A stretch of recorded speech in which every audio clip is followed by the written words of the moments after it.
ನಮಸ್ಕಾರ. ಇಂದಿನ ನಮ್ಮ ಚರ್ಚೆಗೆ ಸ್ವಾಗತ. ನಮ್ಮ ಮುಂದಿರುವುದು ಡಿಸೆಂಬರ್ 23, 2025ರ ಒಂದು ಆಧ್ಯಾತ್ಮಿಕ ಪ್ರವಚನದ ಸಾರಾಂಶ. ಇದರೊಳಗಿನ ವಿಷಯಗಳು ಸಂಕಲ್ಪಗಳ ಶಕ್ತಿ, ಕರ್ಮದ ರಹಸ್ಯ ಮತ್ತೆ ಮನಸ್ಸಿನ ಅತ್ಯುನ್ನತ ಸ್ಥಿತಿಯನ್ನು ತಲುಪುವ ಬಗ್ಗೆ. ಈ ಪ್ರವಚನದಲ್ಲಿ ಕೆಲವು ನಿರ್ದಿಷ್ಟ ಪದಗಳಿವೆ, ಆದರೆ ಅದರ ಹಿಂದಿನ ಐಡಿಯಾಗಳು ಅನ್ಸುತ್ತೆ ಎಲ್ಲರಿಗೂ ಅನ್ವಯಿಸುತ್ತೆ. ನಮ್ಮ ಇವತ್ತಿನ ಕೆಲಸ ಏನಂದ್ರೆ, ಈ ಆಳವಾದ ಜ್ಞಾನವನ್ನು ನಮ್ಮ ದೈನಂದಿನ ಜೀವನಕ್ಕೆ ಬೇಕಾದ ಸರಳ ಸಾಧನಗಳಾಗಿ ಪರಿವರ್ತಿಸುವುದು. ಹೌದು, ಇದು ಒಂದ್ ರೀತಿ ನಮ್ಮ ಆಂತರಿಕ ಜಗತ್ತಿನ ಒಂದು ಮ್ಯಾಪ್ ಇದ್ದ ಹಾಗೆ. ನಮ್ಮ ಮನಸ್ಸಲ್ಲಿ ದಿನಕ್ಕೆ ಸಾವಿರಾರು ಯೋಚನೆಗಳು ಬಂದು ಹೋಗ್ತವೆ. ಯಾವುದು ನಮ್ಮನ್ನು ಬಲಪಡಿಸುತ್ತೆ, ಯಾವುದು ನಮ್ಮ ಶಕ್ತಿಯನ್ನು ಕದಿಯುತ್ತೆ, ಮತ್ತೆ ಈ ಆಲೋಚನೆಗಳ ಆಟದಿಂದ ಸಂಪೂರ್ಣವಾಗಿ ಹೊರಗೆ ಬರೋದು ಹೇಗೆ ಅನ್ನೋದನ್ನ ಇದು ತುಂಬಾ ಸ್ಪಷ್ಟವಾಗಿ ಬಿಡಿಸಿ ಹೇಳುತ್ತೆ. ಚರ್ಚೆ ಶುರುವಾಗೋದೇ ಒಂದು ಆಶ್ಚರ್ಯಕರವಾದ ವಾಕ್ಯದಿಂದ. ಈಶ್ವರೀಯ ಸೇವೆಗಾಗಿ ಮಾಡುವ ಸಂಕಲ್ಪಗಳು ವ್ಯರ್ಥವಲ್ಲ, ಅವು ಶುದ್ಧ ಸಂಕಲ್ಪಗಳು. ಅಷ್ಟೇ ಅಲ್ಲ, ಅವನ್ನು ನಿರ್ಸಂಕಲ್ಪ ಸ್ಥಿತಿ ಅಂದ್ರೆ ಯೋಚನಾರಹಿತ ಸ್ಥಿತಿ ಅಂತಾನೆ ಪರಿಗಣಿಸಬಹುದು. ಇದು ಕೇಳಿದ ತಕ್ಷಣ ನನ್ನ ತಲೆಯಿಂದ ಒಂದು ದೊಡ್ಡ ಭಾರ ಇಳಿದ ಹಾಗಾಯಿತು. ಯಾಕಂದ್ರೆ ಮನಸ್ಸನ್ನ ಖಾಲಿ ಮಾಡಬೇಕು ಅನ್ನೋದೇ ಒಂದು ದೊಡ್ಡ ಟೆನ್ಷನ್. ಆದ್ರೆ ಇಲ್ಲಿ ಮನಸ್ಸನ್ನು ಒಳ್ಳೆ ವಿಷಯದಲ್ಲಿ ತೊಡಗಿಸೋದೇ ಒಂದು ರೀತಿಯ ಧ್ಯಾನ ಅಂತ ಹೇಳಲಾಗ್ತದೆ ಅಲ್ವಾ? ಇದರ ಬಗ್ಗೆ ಸ್ವಲ್ಪ ಆಳವಡಿ ಮಾತಾಡೋಣ. ಖಂಡಿತ. ಸಾಮಾನ್ಯವಾಗಿ ಆಧ್ಯಾತ್ಮ ಅಂದ ತಕ್ಷಣ ಎಲ್ರೂ ಅಂದ್ಕೊಳ್ಳೋದು ಮನಸ್ಸನ್ನು ಸಂಪೂರ್ಣವಾಗಿ ನಿಲ್ಸ್ಬಿಡ್ಬೇಕು, ಶೂನ್ಯವಾಗಿಸ್ಬೇಕು ಅಂತ. ಆದ್ರದು ತುಂಬಾ ಕಷ್ಟದು ಮತ್ತು ಅಡ್ವಾನ್ಸ್ಡ್ ಸ್ಟೇಜ್. ಈ ಪ್ರವಚನ ನಮಗೆ ಒಂದು ಪ್ರಾಕ್ಟಿಕಲ್ ಶಾರ್ಟ್ಕಟ್ ಕೊಡ್ತಿದೆ. ನಿಮ್ಮ ಮನಸ್ಸನ್ನು ಖಾಲಿ ಮಾಡೋ ಬದಲು ಅದನ್ನು ವಿಶ್ವ ಕಲ್ಯಾಣದಂತಹ ಅಥವಾ ಬೇರೆಯವರಿಗೆ ಸಹಾಯ ಮಾಡುವಂತಹ ಉನ್ನತ ಆಲೋಚನೆಗಳಿಂದ ತುಂಬಿ.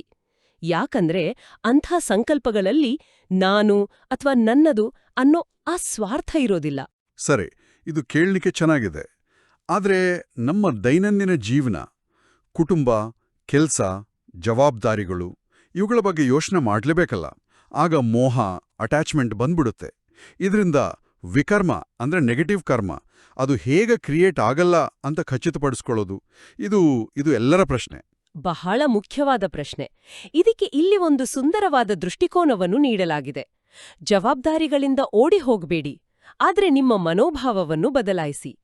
ಉದಾಹರಣೆಗೆ, ನಿಮ್ಮ ಮಕ್ಕಳನ್ನು ನೋಡಿಕೊಳ್ಳುವಾಗ ಇವರು ನನ್ನ ಮಕ್ಕಳು ಎಂಬ ಮೋಹದ ಬದಲು ನಾನು ಈ ದೈವಿ ಆತ್ಮಕ್ಕೆ ಸೇವೆ ಸಲ್ಲಿಸುತ್ತಿರುವ ಒಬ್ಬ ಟ್ರಸ್ಟಿ ಎಂಬ ಭಾವನೆಯಲ್ಲಿರಿ.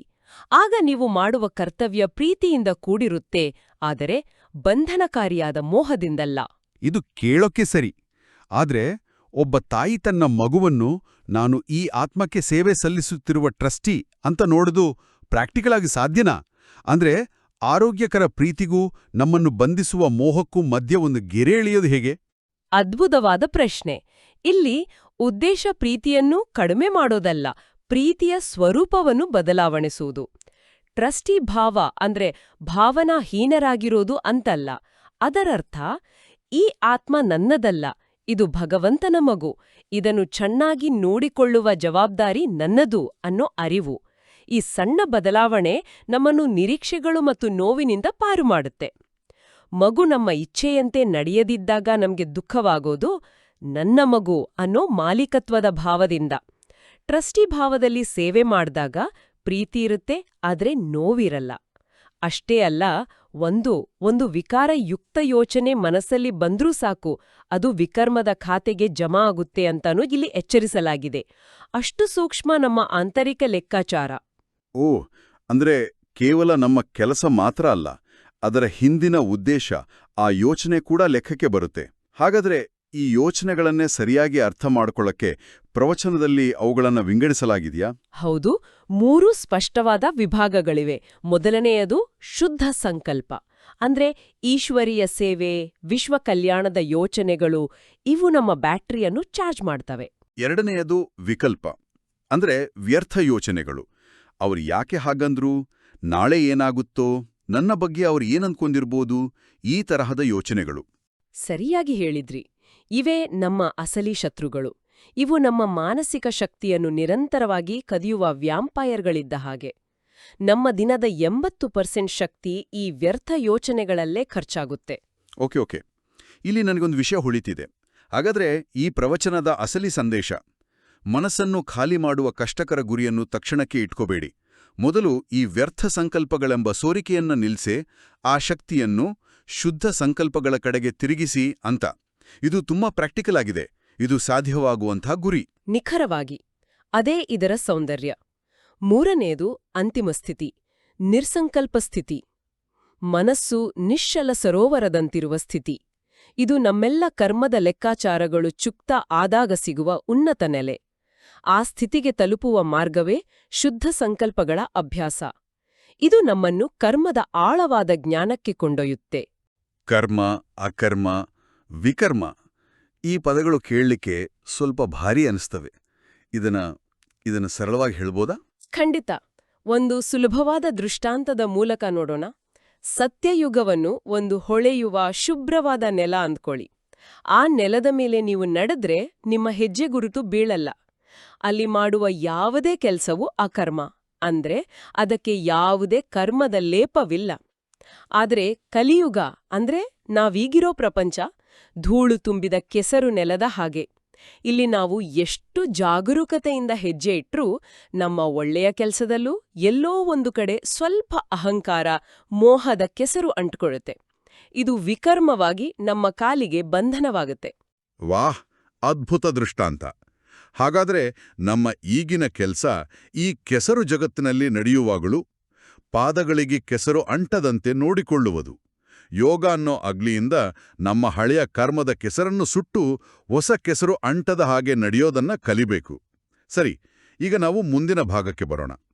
ಇದು ನನ್ನ ಪ್ರಕಾರ ಈ ಇಡೀ ಪ್ರವಚನದ ಅತ್ಯಂತ ಶಕ್ತಿಯುತ ಮತ್ತು ಆಶ್ಚರ್ಯಕರವಾದ ಅಂಶ. ನಮ್ಮ ಆಂತರಿಕ ಶಾಂತಸ್ಥಿತಿಯು ಕೇವಲ ನಮಗೆ ಮಾತ್ರ ಅಲ್ಲ, ನಮ್ಮ ಸುತ್ತಲಿರುವವರಿಗೂ ಒಂದು ಅದೃಶ್ಯ ರಕ್ಷಣಾ ಕವಚದಂತೆ ಕೆಲಸ ಮಾಡುತ್ತೆ ಅಂತ ಹೇಳಲಾಗಿದೆ. ಇದು ನಮ್ಮ ವೈಯಕ್ತಿಕ ಅಭ್ಯಾಸದ ಪರಿಣಾಮವನ್ನು ಸಂಪೂರ್ಣವಾಗಿ ಬದಲಾಯಿಸುವಂತಹ ಮಾತು. ಇದು ನಿಜವಾಗ್ಲೂ ಹೇಗೆ ಕೆಲಸ ಮಾಡುತ್ತೆ? ಅಲ್ಲಿ ಶಾಂತ ಸ್ಥಿತಿಯಲ್ಲಿ ಇದ್ದಾಗ ನಮ್ಮಿಂದ ಪವಿತ್ರತೆಯ ಮತ್ತು ಶಾಂತಿಯ ತರಂಗಗಳು ಹೊರಹೊಮ್ಮುತ್ತವೆ. ಎದುರಿಗಿರೋ ವ್ಯಕ್ತಿಯ ಮನಸ್ಸಿನಲ್ಲಿ ಕೆಟ್ಟ ಅಥವಾ ವ್ಯರ್ಥ ಸಂಕಲ್ಪಗಳು ಏಳುತ್ತಿದ್ರೆ ನಮ್ಮ ಈ ಶಾಂತಿಯ ವಾತಾವರಣವು ಆ ಸಂಕಲ್ಪಗಳನ್ನು ದುರ್ಬಲಗೊಳಿಸುತ್ತೆ. ಪ್ರವಚನದಲ್ಲಿ ಒಂದು ಒಳ್ಳೆ ಉದಾಹರಣೆ ಇದೆ. ದೇವಸ್ಥಾನದಲ್ಲಿ ದೇವತೆಯ ಮೂರ್ತಿಯ ಮುಂದೆ ಹೋದಾಗ ಎಂತಹ ಕೆಟ್ಟ ವ್ಯಕ್ತಿಯ ಮನಸ್ಸಿಗೂ ಕೆಟ್ಟ ಯೋಚನೆ ಮಾಡಲು ಸಂಕೋಚವಾಗುತ್ತೆ ಅಲ್ವಾ? ಅಲ್ಲಿನ ಪಾವಿತ್ರ್ಯತೆ ಒಂದು ಗೋಡೆಯಂತೆ ತಡೆಯುತ್ತೆ. ಅದೇ ರೀತಿ ನಮ್ಮ ಸ್ಥಿತಿಯು ಒಂದು ಜೀವಂತ ದೇವಸ್ಥಾನದಂತೆ ಆಗಬಹುದು. ಹಾಗಾದ್ರೆ ಒಂದು ಆಫೀಸ್ ಮೀಟಿಂಗಲ್ಲಿ ತುಂಬಾ ಟೆನ್ಷನ್ ಇದ್ದಾಗ ನಾನು ಮೌನವಾಗಿ ನನ್ನ ಆಂತರಿಕ ಸ್ಥಿತಿಯನ್ನು ಶಾಂತವಾಗಿರಿಸ್ಕೊಂಡ್ರೆ ಅದು ಆ ವಾತಾವರಣದ ಮೇಲೆ ಪರಿಣಾಮ ಬೀರಬಹುದಾ? ಖಂಡಿತವಾಗಿಯೂ. ಆದ್ರೆ ಒಂದು ಮುಖ್ಯವಾದ ಷರತ್ತೂ ಇದೆ. ನಮ್ಮ ಸ್ಥಿತಿ ನಿಜವಾಗಿಯೂ ದೃಢವಾಗಿರಬೇಕು. ನಾವು ಕೇವಲ ಶಾಂತರಾಗಿರುವಂತೆ ನಟಿಸ್ತಿದ್ರೆ ಅದು ಕೆಲ್ಸ ಮಾಡಲ್ಲ. ನಮ್ಮ ಮನಸ್ಸು ನಿಜವಾಗಿಯೂ ನಾನು ಈ ದೇಹವಲ್ಲ, ನಾನು ಶಾಂತ ಸ್ವರೂಪ ಆತ್ಮ ಎಂಬ ಅರಿವಿನಲ್ಲಿ ಸ್ಥಿರವಾಗಿದ್ದಾಗ ಆಗ ಮಾತ್ರ ನಮ್ಮ ಮೌನಕ್ಕೆ ಆ ಶಕ್ತಿ ಬರುತ್ತೆ.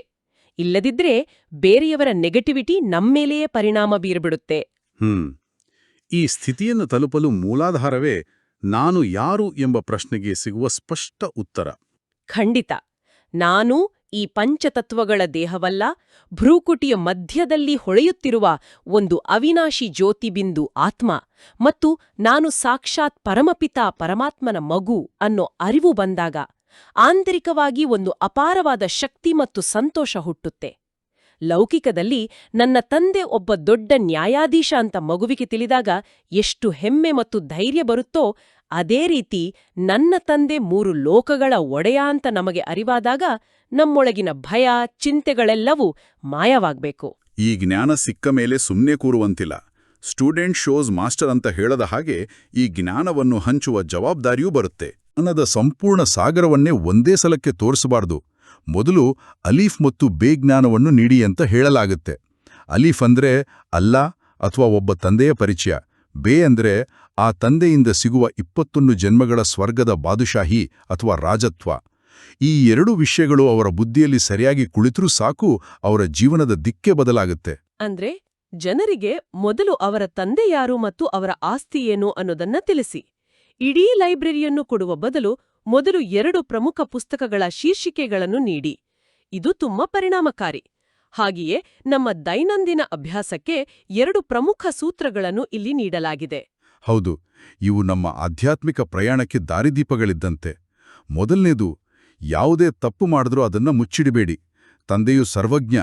ನೀವು ಸತ್ಯವನ್ನು ಒಪ್ಪಿಕೊಂಡಾಗ ಆ ಭಾರದಿಂದ ಮುಕ್ತರಾಗ್ತೀರಿ ಮತ್ತು ಭವಿಷ್ಯದಲ್ಲಿ ಆ ತಪ್ಪಿನಿಂದ ಸುರಕ್ಷಿತರಾಗ್ತೀರಿ. ಇದು ಮನಸ್ಸಿನಲ್ಲಿ ಒಂದು ಅನಾವಶ್ಯಕ ಬ್ರೌಸರ್ ಟ್ಯಾಬ್ ಓಪನ್ ಇಟ್ಕೊಂಡ ಹಾಗೆ. ಅದು ಹಿನ್ನೆಲೆಯಲ್ಲಿ ನಮ್ಮ ಮೆಮೊರಿಯನ್ನು ತಿನ್ನುತ್ತಲೇ ಇರುತ್ತೆ. ಸತ್ಯ ಹೇಳಿ, ಆ ಟ್ಯಾಬ್ ಅನ್ನು ಕ್ಲೋಸ್ ಮಾಡಿದ್ರೆ ಮನಸ್ಸು ಹಗುರವಾಗುತ್ತೆ ಅಲ್ವಾ? ಅತ್ಯುತ್ತಮ ಹೋಲಿಕೆ. ಇನ್ನು ಎರಡನೆಯದು, ಕಲಿತದ್ದನ್ನು ಬೇರೆಯವರಿಗೆ ಕಲಿಸಿ ಮತ್ತು ನಾವು ಸದಾ ಸಂತೋಷವಾಗಿರುವ ಭಗವಂತನ ಮಕ್ಕಳು ಎಂಬ ಸ್ಮೃತಿಯಲ್ಲಿ ಇರಿ. ನಮ್ಮ ಮುಖದ ಮೇಲಿನ ಆ ಅಲೌಕಿಕ ಸಂತೋಷವೇ ಅತ್ಯುತ್ತಮ ಸೇವೆ. ನಮ್ಮನ್ನು ನೋಡಿಯೇ ಜನರಿಗೆ ನಿಮಗೆ ಈ ಖಜಾನೆ ಎಲ್ಲಿಂದ ಸಿಕ್ಕಿತು ಅಂತ ಕೇಳೋ ಹಾಗಾಗಬೇಕು. ನಮ್ಮ ಮುಖವೇ ನಮ್ಮ ಆಧ್ಯಾತ್ಮಿಕ ಸ್ಥಿತಿಯ ಜಾಹೀರಾತು ಫಲಕವಾಗಬೇಕು. ನಮ್ಮ ಸಂತೋಷವೇ ಒಂದು ಸಂದೇಶವಾಗಬೇಕು. ಇದು ತುಂಬಾ ಸುಂದರವಾದ ಕಲ್ಪನೆ. ಸರಿ, ನಾವು ಇಷ್ಟೊತ್ತು ಸಿದ್ಧಾಂತ ಮತ್ತು ಪ್ರಾಯೋಗಿಕ ಸಲಹೆಗಳನ್ನು ಚರ್ಚಿಸಿದ್ದೇವೆ. ಆದ್ರೆ ಇಂತಹ ವಿಷಯಗಳು ಮನಸ್ಸಿನಲ್ಲಿ ಅಚ್ಚಳಿಯದೆ ಉಳಿಯಲು ಒಂದು ಶಕ್ತಿಯುತವಾದ ಚಿತ್ರ ಅಥವಾ ರೂಪಕ ಬೇಕು. ಈ ಪ್ರವಚನದಲ್ಲಿ ವರದಾನ ರೂಪದಲ್ಲಿ ಅಂತಹ ಒಂದು ಚಿತ್ರವನ್ನು ನೀಡಲಾಗಿದೆ. ವಿಕಾರಗಳೆಂಬ ಸರ್ಪವನ್ನೇ ಹಾಸಿಗೆಯನ್ನಾಗಿಸಿಕೊಳ್ಳುವ ವಿಷ್ಣುವಿನಂತೆ ಸದಾ ವಿಜಯೀ ಮತ್ತು ನಿಶ್ಚಿಂತರಾಗಿರಿ. ಇದರ ಹಿಂದಿನ ಆಳವಾದ ಅರ್ಥವೇನು? ನಾವು ವಿಷ್ಣುವು ಶೇಷನಾಗನ ಮೇಲೆ ಎಷ್ಟು ನಿಶ್ಚಿಂತೆಯಿಂದ ಆರಾಮವಾಗಿ ಮಲಗಿರುವ ಚಿತ್ರವನ್ನು ನೋಡಿದ್ದೇವೆ.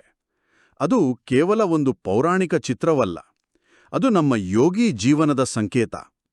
ಕಾಮ, ಕ್ರೋಧ, ಲೋಭದಂತಹ ವಿಕಾರಗಳೆಂಬ ಹಾವುಗಳು ಮೊದಲು ನಮ್ಮನ್ನು ಕಾಡುತ್ತವೆ. ಆದರೆ ಜ್ಞಾನ ಮತ್ತು ಯೋಗದ ಶಕ್ತಿಯಿಂದ ನಾವು ಅವುಗಳ ಮೇಲೆ ವಿಜಯವನ್ನು ಸಾಧಿಸಿದಾಗ ಅವೇ ನಮ್ಮ ಅಧೀನವಾಗುತ್ತವೆ. ಆಗ ಅವು ನಮ್ಮನ್ನು ಹೆದರಿಸುವುದಿಲ್ಲ. ಬದಲಿಗೆ ನಾವು ಅವುಗಳ ಮೇಲೆಯೇ ಅಧಿಕಾರ ಸ್ಥಾಪಿಸಿ ಅವುಗಳನ್ನೇ ನಮ್ಮ ಆರಾಮದ ಹಾಸಿಗೆಯನ್ನಾಗಿಸಿಕೊಂಡು ನಿಶ್ಚಿಂತರಾಡಿರಬಹುದು. ಇದು ಇಡೀ ದೃಷ್ಟಿಕೋನವನ್ನೇ ಬದಲಾಯಿಸುತ್ತೆ. ವಿಕಾರಗಳಿಂದ ಓಡಿ ಹೋಗೋದಲ್ಲ, ಅವುಗಳ ಮೇಲೆ ಪ್ರಭುತ್ವ ಸಾಧಿಸುವುದು. ಇದು ಭಯದಿಂದ ಶಕ್ತಿಯ ಕಡೆಗಿನ ಪ್ರಯಾಣ. ಇದರ ಜೊತೆಗೆ ಒಂದು ಘೋಷವಾಕ್ಯವೂ ಇದೆ: ಬಾಲಕ ಮತ್ತು ಮಾಲೀಕತ್ವದ ಸಮತೋಲನದಿಂದ ಯೋಜನೆಯನ್ನು ಕಾರ್ಯರೂಪಕ್ಕೆ ತನ್ನಿ. ಇದು ಕೇಳಲಿಕ್ಕೆ ಸ್ವಲ್ಪ ಗೊಂದಲಮಯವಾಗಿದೆ. ಇದೊಂದು ಬಹಳ ಸೂಕ್ಷ್ಮವಾದ ಸಮತೋಲನ. ಬಾಲಕನಂತೆ ಇರೋದು ಅಂದ್ರೆ ಭಗವಂತನ ಮುಂದೆ ಸಂಪೂರ್ಣ ಸಮರ್ಪಣೆ, ವಿನಮ್ರತೆ ಮತ್ತು ಕಲಿಯುವ ಮನೋಭಾವ. ನನಗೆ ಏನೂ ಗೊತ್ತಿಲ್ಲ, ಎಲ್ಲವನ್ನೂ ನೀನೇ ಮಾಡಿಸುತ್ತಿದ್ದೀಯಾ ಎಂಬ ಶರಣಾಗತಿ. ಸರಿ, ಹಾಗಾದ್ರೆ ಮಾಲೀಕನಂತೆ ಇರೋದು ಅಂದ್ರೆ? ಮಾಲೀಕನಂತೆ ಇರುವುದು ಅಂದ್ರೆ ನಾನು ಮಾಸ್ಟರ್, ಸರ್ವಶಕ್ತಿವಂತ ಆತ್ಮ, ನನ್ನಲ್ಲಿ ಎಲ್ಲಾ ಶಕ್ತಿಗಳಿವೆ ಎಂಬ ಆತ್ಮವಿಶ್ವಾಸ ಮತ್ತು ಅಧಿಕಾರ. ತನ್ನ ಇಂದ್ರಿಯಗಳ, ತನ್ನ ಸಂಕಲ್ಪಗಳ ಮೇಲೆ ಸಂಪೂರ್ಣ ಅಧಿಕಾರ. ಇದಕ್ಕೆ ಒಂದು ದೈನಂದಿನ ಉದಾಹರಣೆ ಕೊಡಬಹುದಾ? ಒಂದು ಪ್ರಾಜೆಕ್ಟ್ ಲೀಡ್ ಮಾಡುವಾಗ ಬಾಲಕನಂತೆ ಇರೋದು ಅಂದ್ರೆ ಪ್ರಕ್ರಿಯೆ ಮತ್ತು ತಂಡದ ಮೇಲೆ ನಂಬಿಕೆ ಇಡೋದು, ಅತಿಯಾದ ಚಿಂತೆ ಮಾಡದೇ ಇರೋದು. ಮಾಲೀಕನಂತೆ ಇರೋದು ಅಂದ್ರೆ ಜವಾಬ್ದಾರಿ ಹೊತ್ಕೊಂಡು ಧೈರ್ಯದಿಂದ ನಿರ್ಧಾರಗಳನ್ನು ತೆಗೆದುಕೊಳ್ಳೋದು. ಈ ರೀತಿ ಅರ್ಥೈಸ್ಕೊಳ್ಬಹುದಾ? ಪರಿಪೂರ್ಣವಾಗಿ ಹೇಳ್ರಿ. ಕೇವಲ ಬಾಲಕನಂತೆ ಇದ್ರೆ ಆತ್ಮವಿಶ್ವಾಸದ ಕೊರತೆ ಆಗಬಹುದು. ಕೇವಲ ಮಾಲೀಕನಂತೆ ಇದ್ರೆ ಸೂಕ್ಷ್ಮ ಅಹಂಕಾರ ಬರಬಹುದು. ಈ ಎರಡರ ಸಮತೋಲನವೇ ಯಾವುದೇ ಸೇವೆಯ ಯಶಸ್ಸಿನ ಕೀಲಿ. ಮತ್ತು ಕೊನೆಯದಾಗಿ ನಮ್ಮ ಅಂತಿಮ ಗುರಿ ಕರ್ಮಾತೀತ ಸ್ಥಿತಿ, ಅಂದ್ರೆ ಕರ್ಮದ ಬಂಧನಗಳಿಂದ ಸಂಪೂರ್ಣ ಮುಕ್ತರಾಗುವುದು. ಇದನ್ನು ಸಾಧಿಸುವುದು ಹೇಗೆ? ಅದಕ್ಕೆ ಒಂದು ಸ್ಪಷ್ಟವಾದ ಗುರಿಯನ್ನು ನೀಡಲಾಗಿದೆ. ನಮ್ಮ ಪ್ರತಿಯೊಂದು ಇಂದ್ರಿಯವೂ ನಮ್ಮ ಸಂಪೂರ್ಣ ನಿಯಂತ್ರಣಕ್ಕೆ ಬರಬೇಕು. ನಾವು ಕಣ್ಣುಗಳೇ ಇದನ್ನು ನೋಡಿ ಅಂದಾಗ ಮಾತ್ರ ಅವು ನೋಡಬೇಕು. ಕಿವಿಗಳೇ ಇದನ್ನು ಕೇಳಿ ಅಂದಾಗ ಮಾತ್ರ ಕೇಳಬೇಕು. ನಮ್ಮ ಇಂದ್ರಿಯಗಳು ನಮ್ಮ ಆಜ್ಞೆಯನ್ನು ಪಾಲಿಸುವ ಸೇವಕರಂತೆ ಜಿ ಹುಜೂರ್ ಅಥವಾ ಜಿ ಹಾಜರ್ ಎನ್ನುವಂತಾಗಬೇಕು. ಓಕೆ, ಇದನ್ನ ಇನ್ನೂ ಸರಳವಾಗಿ ಹೇಳೋದಾದ್ರೆ, ಕರ್ಮಾತೀತ ಸ್ಥಿತಿ ಅಂದ್ರೆ ನಾವು ನಮ್ಮ ದೇಹವೆಂಬ ಕಾರಿನ ಡ್ರೈವರ್ ಆಗೋದು. ಈಗ ನಾವು ಕೇವಲ ಪ್ಯಾಸೆಂಜರ್ ಆಗಿದ್ದೇವೆ. ನಮ್ಮ ಇಂದ್ರಿಯಗಳು ನಮ್ಮನ್ನು ಎಲ್ಲೆಲ್ಲೋ ಎಳ್ಕೊಂಡು ಹೋಗ್ತಿವೆ. ಡ್ರೈವರ್ ಆದಾಗ ಎಲ್ಲಿಗೆ ಹೋಗ್ಬೇಕು, ಎಲ್ಲಿ ನಿಲ್ಸ್ಬೇಕು, ಏನ್ ನೋಡ್ಬೇಕು ಎಲ್ಲವೂ ನಮ್ಮ ಕಂಟ್ರೋಲ್ನಲ್ಲಿರುತ್ತೆ. ಕಾರು ನಮ್ಮನ್ನು ಓಡಿಸಲ್ಲ, ನಾವು ಕಾರನ್ನು ಓಡಿಸ್ತೀವಿ. ಅದ್ಭುತ. ಇದಕ್ಕಿಂತ ಚೆನ್ನಾಗಿ ಇದನ್ನು ವಿವರಿಸಲು ಸಾಧ್ಯವಿಲ್ಲ. ಇಂದ್ರಿಯಗಳು ನಮ್ಮನ್ನು ಆಳುವುದನ್ನು ಬಿಟ್ಟು ನಾವು ಇಂದ್ರಿಯಗಳನ್ನು ಆಳಲು ಪ್ರಾರಂಭಿಸಿದಾಗ ನಾವು ಕರ್ಮಾತೀತ ಸ್ಥಿತಿ ಎಂಬ ಉನ್ನತ ಆಸನದ ಮೇಲೆ ಕುಳಿತುಕೊಳ್ಳಬಹುದು. ಆಗ ಯಾವುದೇ ಕರ್ಮದ ಬಂಧನ ನಮ್ಮನ್ನು ಮುಟ್ಟಲು ಸಾಧ್ಯವಿಲ್ಲ. ಹಾಗಾದ್ರೆ ಇಂದಿನ ಈ ಚರ್ಚೆಯಿಂದ ನಾವು ಒಂದು ಸಂಪೂರ್ಣ ಪಯಣವನ್ನೇ ನೋಡಿದ್ದೇವೆ. ನಮ್ಮ ಮನಸ್ಸಿನ ಸಾಮಾನ್ಯ ಯೋಚನೆಗಳನ್ನು ಬದಲಾಯಿಸುವ ಒಂದು ಸರಳ ಹೆಜ್ಜೆಯಿಂದ ಶುರು ಮಾಡಿ ನಮ್ಮ ಇಂದ್ರಿಯಗಳನ್ನೇ ಗೆದ್ದು ಕರ್ಮಾತೀತರಾಗುವ ಅಂತಿಮ ಗುರಿಯವರೆಗೂ ದಾರಿ ಸ್ಪಷ್ಟವಾಯಿತು. ಹೌದು, ಇದರ ಸಾರಾಂಶ ಇಷ್ಟೇ: ಅನಾಸಕ್ತರಾಗಿ ಜವಾಬ್ದಾರಿಗಳನ್ನು ನಿಭಾಯಿಸುವುದು ಮತ್ತು ಈಶ್ವರೀಯ ಸೇವೆಯ ಶುದ್ಧ ಸಂಕಲ್ಪಗಳಲ್ಲಿ ಮನಸ್ಸನ್ನು ನಿರತವಾಗಿರುವುದು. ಇದು ವ್ಯರ್ಥ ಯೋಚನೆಗಳ ಬಿರುಗಾಳಿಯಿಂದ ನಮ್ಮನ್ನು ರಕ್ಷಿಸುವ ಒಂದು ಸುರಕ್ಷಿತ ದೋಣಿಯಿದ್ದಂತೆ. ಕೇಳುಗರು ಯೋಚಿಸಲು ಒಂದು ಅಂತಿಮ ವಿಚಾರ.